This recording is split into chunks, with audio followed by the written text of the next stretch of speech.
This is Mitty the Keytar cat. Mitty does not want me to make the bed up. This is what's known in the industry as good enough. I decided she's now the official Keytar channel mascot. Also, my channel needs a name other than a large number of numbers in a row. So if anybody has suggestions, leave them in the comments. At one point, before I owned this Keytar, it was underwater. And here's a Keytar tip for everybody. Don't put your Keytars underwater. The reason this is important is because if your MIDI port doesn't work quite right, like for say, if your Keytar went underwater, individual notes can get stuck where it'll send the on command, but then doesn't send the off command. And it'll just keep playing a note. I didn't press any buttons there. We're gonna talk about guitars and how guitarists should understand how guitars work. E, B, G, D, A, E. Those are the open notes of the guitar. Each string, without retuning, cannot go lower than the open note, but it can go quite a bit higher. Guitars with 24 frets can go 2 octaves higher on each open string. So if we're gonna put those open notes on the Keytar, where's my scissors? Ah, shit. Hear that? It's having trouble transmitting that stop note. There we go, there's our notes.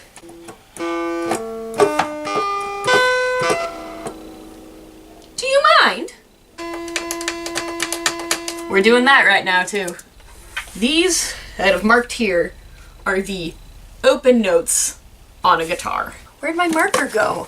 I'm so bad at this YouTube thing. A lot of bands aren't cool enough to actually have a Keytar. So a lot of bands, a lot of songs that you're going to want to do covers of don't have a Keytar part.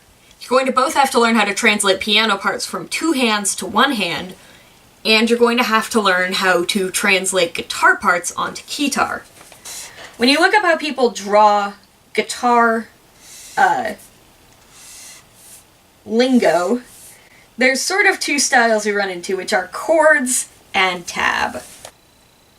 What this represents, if you turn it sideways, is there's the nut of the guitar, and then the little lines there are more frets. We are not done with the guitar. Here's your nut, which we're gonna call fret 0, because functionally it's fret 0.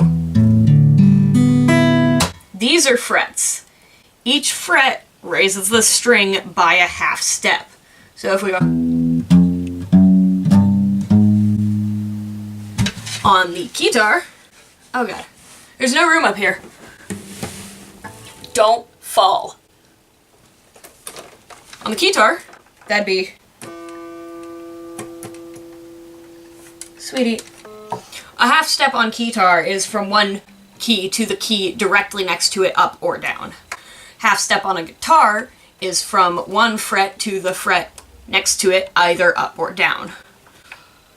Also on guitar, this is up and down. It's like space where every direction is up. The X indicates where your finger would go. So if you can see on the G, there are 2 empty spaces and then an X. So on the guitar, that means there's your empty space number 1, empty space number 2, and your X, which means, and you translate that to the Keytar, stay. You have open note, empty space 1, empty space number 2, and your note. Line next to it is your A string. It's got 1 empty space and then an X, so it's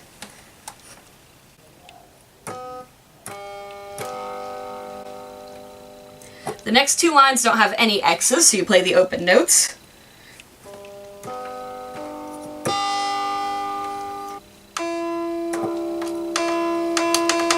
See, this would be really nice if my sustain played a sustain and not a E.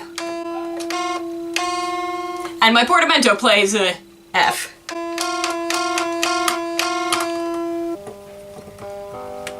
So what you might notice about this G chord is that when a guitarist strums a G chord, they have a range of exactly 3 octaves.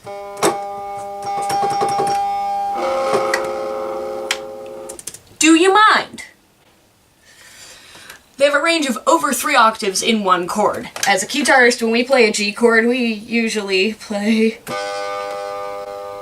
which is a range of under an octave.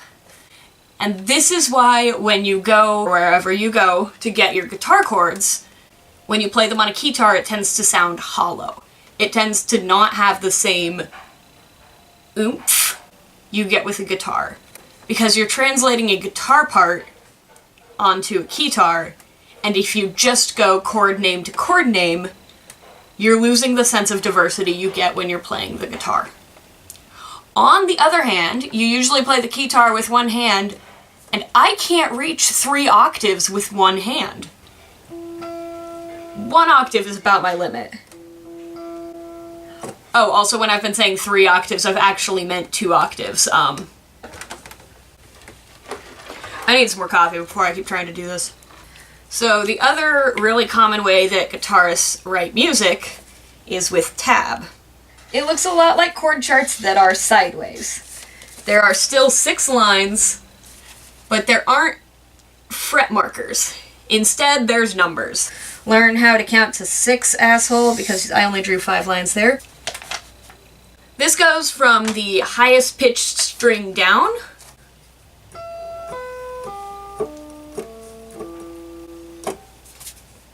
and then the notes indicate how many half steps you go above the root note. So we start up at the top. There's your E. It says to go up 3. B. Go up 3. 0. 0. Go up 2. And go up 3.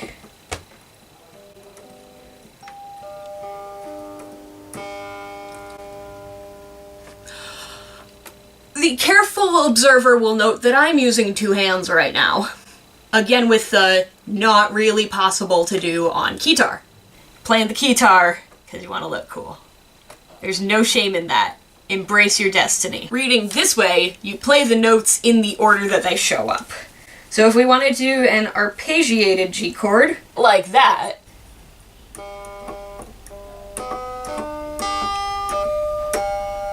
another way that guitars are different than keytars is, remember that thing I was talking about with no stop message? Tab usually does not have a indication that you should stop playing a note, because the way that guitar works, you naturally tend to extend notes that are part of a chord and kill notes that are not part of the chord. You cannot accurately translate note for note a guitar part onto a keytar. The guitar has too much diversity in the notes, and it has its own sort of damping system that you have to capture very carefully. So now that we know a little bit about how guitars are different than keytars, we need to figure out how, when you're covering a guitar part, how to make it work on keytar. I would suggest starting out with a song where the majority of the chords are arpeggiated. Arpeggiating a chord means that you play the chord 1 note at a time. Plain old strumming. Arpeggiated. This is a term that applies both to keytars and to guitars. Chill there, Wendy. When you're playing a chord, or if we want to get fancy, and when you arpeggiate that chord. Now, because when you're playing an arpeggiated chord on the guitar, you usually put your fingers in the chord shape and then pick the individual notes, that means that your notes continue playing because you haven't moved your hand. Which means when you want to arpeggiate a chord on the keytar, you often want to go instead of just... So let's see if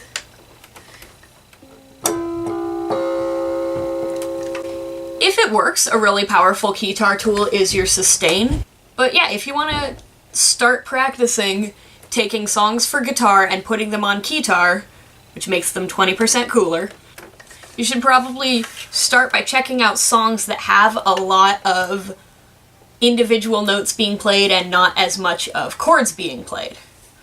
Oh, there's one more important thing you need to know about guitars and chords. So, every instrument approaches songs differently. There's your perfect fifth. Perfect fifths are important in music because every chord, unless it's a chord that specifies like flat 5, every chord has your root note and the note that's a fifth above it. So that plays, so on Keytar that would be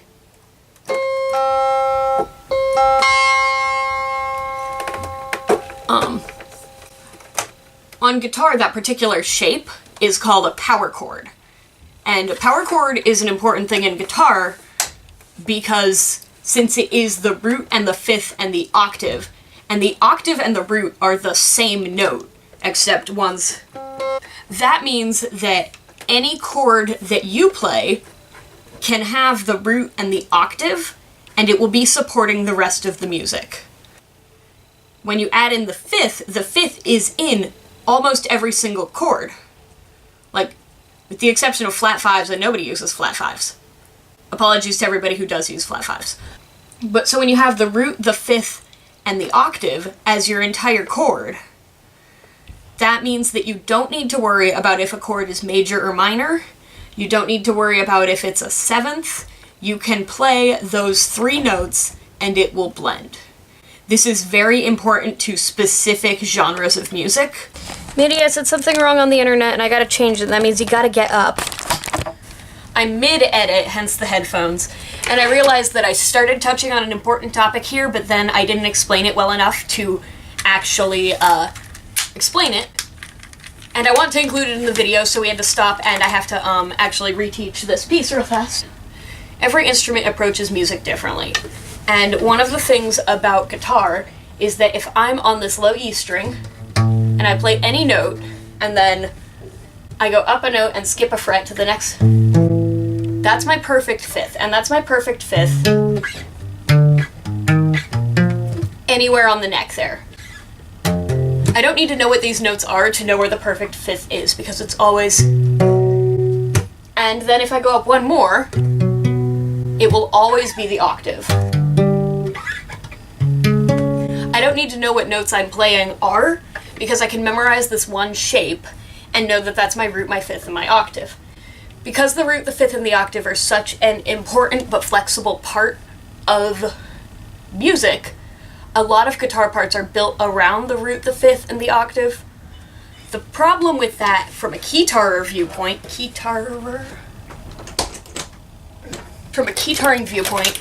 is that while finding the octave on a keytar is pretty easy because you just look for the key that's the same shape, that's pretty easy, but especially on full-size keys, playing nothing but the octave can get kind of difficult on your hand. But add to that, the fifth on a keytar, your fifth is not always in the exact same spot like it is with guitar. Fifth of C is G, the fifth of F is C.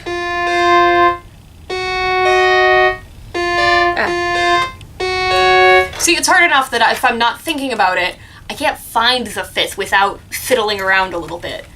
And especially with minor thirds and then the fifth are much more difficult to play on guitar, and especially bass with the wider fretboard. So a lot of the time when you're playing a minor chord on the keytar, or on the guitar, you leave the third out, and you leave it for the bass or the vocals to pick up that minor third and make it a minor chord. This means that if you're trying to sound like a guitar, leaving out the third can be very helpful, but if you're trying to back up a guitar, remembering that they might not be playing the third is very important. So I hope that didn't make everything more confusing. Apologies for the suddenly changing shot. But so a lot of guitar parts are based around octaves, or things higher than octaves. Now, my pretty much biggest stretch on a full-size keyboard is an octave, so doing an added ninth or something... Fuck. That's pretty dang hard for me. So, as a guitarist, how do we get that sense of diversity that is part of what guitar is? It's easier to play a lot of arpeggiated chords that stretch over the span of the... If you're playing arpeggiated chords, it lets you sneak your fingers closer and farther together, which lets you go up and down the fretboard much easier.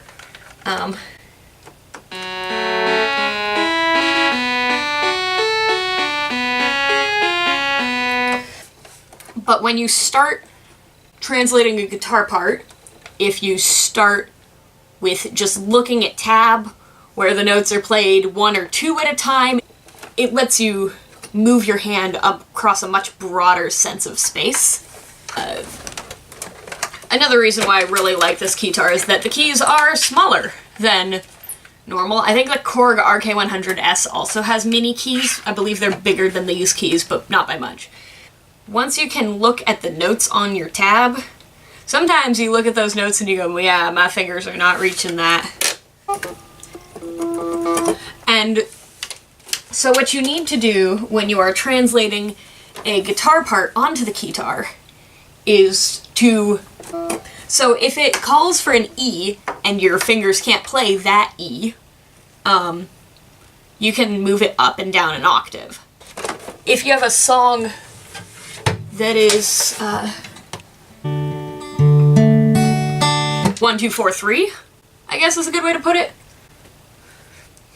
Yeah, that was definitely clear right there.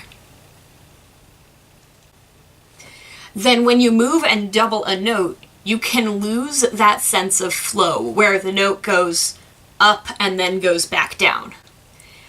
And so if your song has this constant arpeggio, a lot of songs do that 1, 2, 4, 3. But when your notes, your first notes or your last notes are so far down that you just can't reach them with your hands, so you move a note up an octave to where it's reachable, you want to be aware of potentially losing that sense of flow.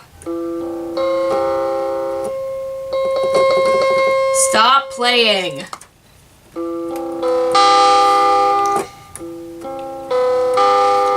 When I move my E down there up to this E up here, it becomes... which changes the direction that the notes are going.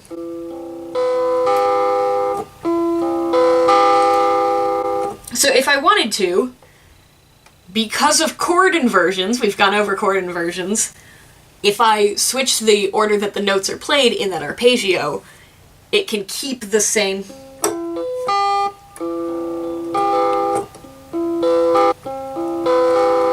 which can sound more like your original piece than... The chord inversions never stop saving your life. Where's my coffee? Coffee also saves your life. You have to think like a guitarist when you're translating guitar parts into keyboard. You need to remember to keep that sense of diversity in the notes while remembering that your hands are not that big, and that you're playing one-handed. Remember that you can keep a sense of similarity to your original piece if you take into account things like directional flow. Direction that music goes is often more important than the individual notes being played. You sound more like your original piece when you're going in the same direction as the original piece than you do when you're playing the same notes as the original piece. And so there we go. There's our guitar lesson for guitarists. Guitars have a very diverse range. Our hands are not the hands of giants, and reaching all of the notes that a guitar will be playing at one time is difficult. Don't stop playing. Don't get frustrated when it's really hard to translate a guitar part to the keytar, because it's just really hard. Yeah, I think that's it. Oh, and Mitty's under the bed. I was gonna pick her up and go bye-bye, but she's under the bed.